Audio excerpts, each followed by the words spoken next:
Our reading comes from the Gospel of Matthew, the second chapter, starting with verse 1. In the time of King Herod, after Jesus was born in Bethlehem of Judea, wise men from the east came to Jerusalem asking, "Where is the child who has been born King of the Jews?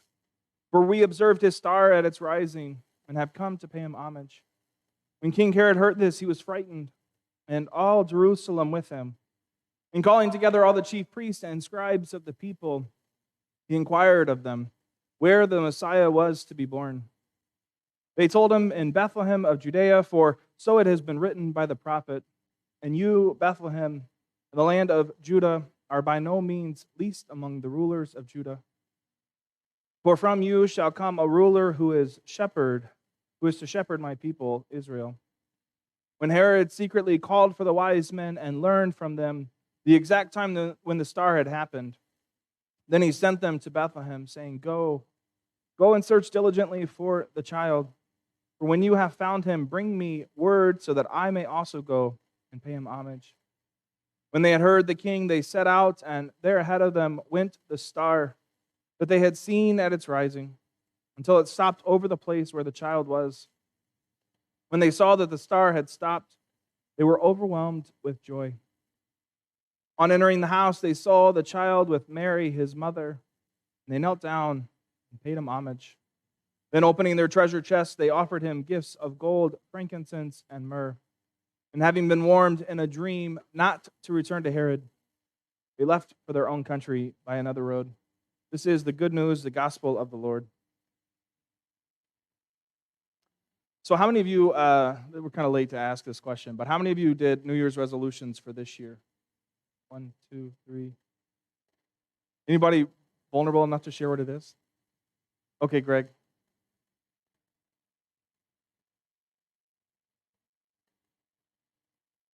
Okay, Greg's writing a memoir and he wants us to hold him to it. Anybody else want to share? Cindy? Eat better, okay? Bree, do you want to share yours? I shouldn't call you out. You didn't volunteer. Drink more water, okay. Anybody else? Y'all had your hands? No screens on school nights. For parents too? How's it going?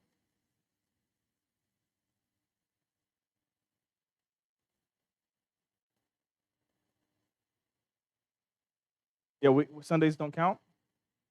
Okay. It's really interesting. Anybody else? So probably for as long as I've been an adult, I don't think I've done a New Year's resolution per se. Part of it's because I'm always reminded of the statistics that tell us time and time again that the majority of resolutions fail within the first 30 to 60 days. I mean, that's really reassuring. That'll get you to do it. So for me, I've always adopted this philosophy, if you will, that if I recognize a change I want to make within myself, I'll make it when I'm inspired to do so. Not wait till Monday, not wait till the new year. But over the last couple months, I've done a lot of soul searching, a lot of looking inward, if you will. And, I shared with you several weeks ago my struggles with depression during the pandemic, as well as struggle with my call as a pastor. And through these reflections, I've come to realize various holes and gaps that I wanted to look at and address going forward. But discovering these revelations during the Christmas season isn't the ideal time for a pastor to really address them. There's not a lot of time to make change during that season. And so while my family was on vacation a couple weeks ago, I decided this would be the first year in a long time that I would be intentional with New Year's resolutions, that I wanted to look at various aspects of my life and identify one goal or one resolution for physical health, emotional and mental health, spiritual health, financial health, relational health, and even professional health. And I've been reading this book called Atomic Habits, which I haven't finished yet, but it's really good. I highly recommend it. And so I won't speak to the entirety of it, but one of the big pushes this book makes is to grow 1% every day, to make these small steps in growth, and that the compound growth will equal even better results. And so one of the big changes that I'm making with my professional goal is centered around my preaching. That for as long as I've been doing it, I've almost always used a manuscript. that I would spend the week or 2 weeks studying and reflecting, and at some point sit down and write, carefully crafting and meticulously looking at every word and phrase and image, and hopefully providing some rich theological insights somewhere in there as well. But and not that there's anything wrong with that, but it doesn't quite feel like me.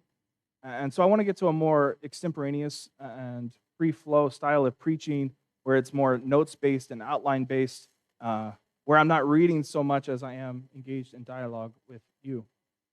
It's a style of preaching that I've really never done before with any type of regularity. And so for me, it's a drastic change, one that brings with it a swarm of doubt and fear and uncertainty, but also hopes of something better, hopes of being more grounded and more relational in the conversations that we have. And even as I prepared for today and said that I would go notes based or outline based, I still wrote a full manuscript, so I'm already failing, but one step at a time, right? 1% growth. So we'll get there. But the best way I know how to do this, right, is to start simple, to tell stories that we know really well. And so over the next couple weeks or months, sermons may be shorter. They're most certainly going to be more scattered because I have massive ADD. Like one time I was on internship, and I don't even know what I was preaching on, but I was in Washington State and launched into a 10-minute discussion on the significance of Buc-ee's in our life. Wasn't scripted, but they just didn't understand the significance of clean bathrooms and how Texans have to stop at Buc-ee's when you see it. Like, it's just in our DNA. Wasn't planned. I spent more time talking about that than whatever the lesson was for that day. But the hope is that this time together would be more relatable and more impactful for us as well. And I think it's safe to say that when it comes to change, we have a love-hate relationship with it. We love it in the moments when we see positive growth, positive results, positive impact. We often hate change when it's thrust upon us, when it's forced upon us. And that change can often bring with it a level of uncertainty. It can strip us from our comfort zone and place us in this world of uncertainty where we don't know as much as we thought we did. And I think about this congregation specifically. I think about celebration. Those of you who have been here since day one. Cindy, Brandy, are you day one? Close? Cindy, you might be the only one. It's day one, wow. The amount of change that this congregation has gone through in a short amount of time. Moving from a hope and a dream and a vision into a community that would gather in a building that was flooded with elementary students during the week, but somehow transform into a place of worship on Sundays. And then relocating to a storefront in a different part of town, to a pastoral transition, to relocating to this building that we're in now, to another pastoral transition, and a whole host of other changes intermixed in that story as well. And each change results in the community looking a little bit differently. I mean, even over the last 3 years, we've seen growth as well as a variety of new faces. I mean, 50% of the congregation right now is new to Celebration in the last 3 years. And this isn't to say that we've changed who we are. I think we're still at the core of the same church that was dreamed up 14 years ago. If you go look at those founding documents, you'll still see that we are a progressive sacramental community that is intentional and strives day in and day out to celebrate Christ, to care for others, and to serve the world. And being a redevelopment congregation, I think it, in some ways, forces us to change. I think we ask questions about the future that forces us to think about doing church differently, to make sure that we're intentional in the choices that we make. And I know that change is coming for us, especially with our children's ministry, right? We've already seen some of that with the resurrection of children's church and children's sermons. But more changes are coming as we continue to invest significantly in what faith formation looks like for our children, youth, and even our adults. Changes are coming as we continue to live into being an open and affirming congregation. A change in hopes that we are no longer the best kept secret in Cyprus, but instead we are well known for being a radically welcoming place, that we radically welcome all people, that for us is not just a gimmick phrase we throw on a sign, but something that we truly live out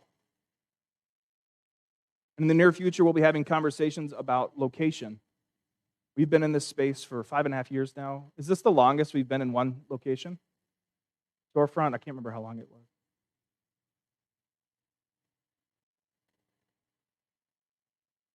My historians are fact-checking me. Regardless, we've been in this space a really long time, and I think part of our call and redevelopment is to be intentional with the space we're in. That we'll enter into conversation to discern, is this where God is calling us to serve? And if so, how can we live more fully into serving God and serving this community while here? How can we make this a space that we don't just gather in for 2 hours on a Sunday, but instead it's used by the community and used by us in a variety of ways all throughout the week? But maybe this conversation will lead us to thinking about relocating. I don't know the answer to that, and I'm not thrusting it upon anyone. I know that the very idea of relocating can be triggering for folks who have been here since early on and have experienced a significant amount of change in a small amount of time. But I think it's important that we have these conversations together as we discern where God is calling us to go. So what is this story of Epiphany? What is this story of these 3 wise men visiting Jesus? What does it have to do with change? And I wonder if this story, rooted in there somewhere, there isn't a significance on small changes, or that changes that seem small can have great impact. It's a strange thing, this story, that something as small and seemingly insignificant as a baby can strike fear in the heart of a king and all the inhabitants of the capital. Yet King Herod, it says it early in the story, he was fearful. When he heard about the birth of this child, he was fearful. He knew change was coming. And not the type he was hoping for, because Jesus was the antithesis of King Herod. He was the antithesis of all the kings who came before him and all the kings who would come after him. He was a king who would fight with love, not hate. A king who would fight with vulnerability, not violence. A king who would literally lay his life down for the sake of the world. This small baby was a small change, but made a great impact. Doing children's sermons again, it might seem small, it might look like a small step, but those of you who gathered on Christmas Eve, you witnessed what I did, which was this flock of children come forward and gather and stretch out this quilt and struggle to fit on it because there were simply too many of them. And they listened intently to this story with more attention than I've ever seen with children for that long. It was maybe a 10, 15-minute children's sermon. But they listened as Amber shared this story about a baby who would change the world. They heard this story about who God sent in the world and the difference he soon would make. It's a story about a small change, but that had a great impact. And this is certainly good news. Amen.